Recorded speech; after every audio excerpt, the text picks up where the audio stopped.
ሰዎች ሁሌም ከአላህ መንገድ በራቁ ቁጥር የደስታ ጥማቸው ይጨምራል።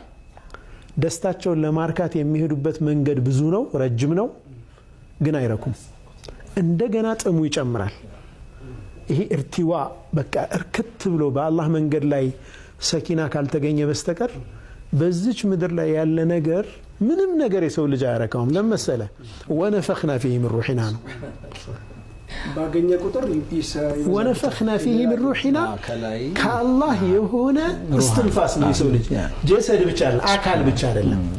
አካሉን በማርካት በተጠመደ ቁጥር መንፈሱ ትራባለች፣ ይራባል። ያንን በምን ያርካው?